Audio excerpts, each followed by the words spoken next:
Hello, welcome back to the Outcast podcast. So, what are we going to be talking about today? You know? Do you know? Ligers? Yeah, ligers and animals like that. So, But it's not just about that, is it? yeah, it's not just about that. So, we've got a lot of things coming up. What is it about? What is it about? So, it's about animals like ligers. So, yesterday you were talking about endangered species of animals, and Yeah. what was it that you said? You said... I said you need probably like a minimum of 500 individuals to save a species. And if you go down below that, there's not enough individuals. The genetic pool becomes too small. And then it's kind of like, so when you're down to just so when you're down to just two individuals, a male and a female, it might not be enough to save the species. But what you also said, yeah, they introduce a new animal, like with lions and tigers, that's close to the animal. So like it, yeah. What is a liger? Is that a liger? A liger's a lion and a tiger. Yeah. You probably know that. Or they have what do they have? Zonkies and all that kind of thing. Yeah. They have dions. Dions. What's a dion? Dion is a tiger and a lion. I thought that's a liger, isn't it? Oh right, yeah, but I thought. Oh, never mind. Anyway, a liger. Of course, a liger. You keeping the glasses on to stay anonymous, is it? No, it's just because the sun's in my eyes. What are you saying? New pairs of glasses, looking good. Yeah. Yeah. So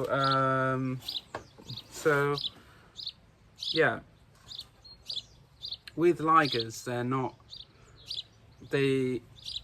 The idea was like in nature they don't have a lot of them, isn't it? So so what you said is that like mules, a mule, which is a cross between a horse and a zebra, donkey, or a zebra, horse and a zebra. What's that? A zorse. A zorse, or something. A zorse, or a zonkey. Or a zonkey. But the most famous example is the mule, because mules have been a big thing for a long time, and mules famously are infertile. They can't have. But you found out something else. Yeah, the thing I found out, I was looking at that, and I was thinking that's sort of sad that they're infertile. It's not that sad, really, is it? But the idea, I thought so. With that population of like animals that's low, with 500,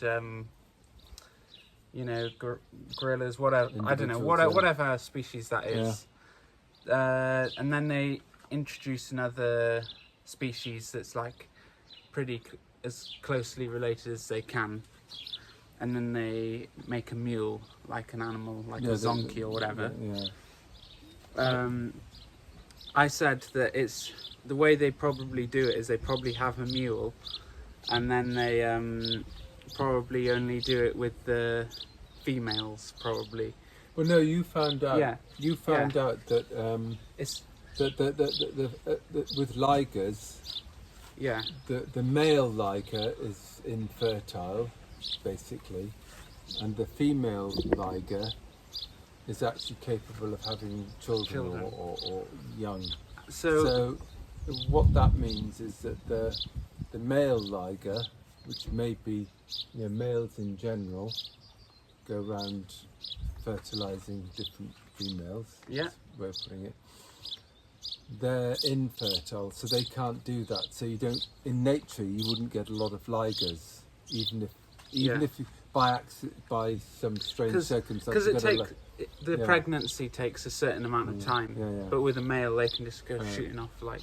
So, but the female liger is capable of bearing young as cubs. So what that means is you're not going to get a lot of ligers produced, but the odd liger, female liger, may be able to have young. What that means, I suppose, is that nature doesn't want to totally rule out ligers as a thing, but really wants to stop them being the dominant thing because species. It's But it's like otherwise it messes around with the species. But really. but they're doing it. But it's because like if a species is dying out, it's like a spare thing that they can do, isn't it? And I suppose that probably happened with like Neanderthals, maybe. Yeah, well, that's like what you said. That's with small populations. That's where we got to there. Yeah, that's where we got to. Is that humans and Neanderthals? We know that they did into whatever what interbreed you call it, interbreed, whatever you call it. They did, and that most Europeans, I'd say, have a bit of Neanderthal in them, not Africans, for reasons to do with. Well, no, that's a common. I actually read yesterday. That's a common misconception. Oh, right. Something like black people, most black African, 0.3%. So that's less, isn't it? And then with most, really saying there was with most white Americans, it's 1 to 2% Neanderthal that they have in them. Okay, so that's the end of the video. Carrying on from this, I might be making some videos about Neanderthals. Let me know if you have any ideas in the comment sections below. And if you liked the video or disliked it, subscribe or disagree, just comment below or whatever,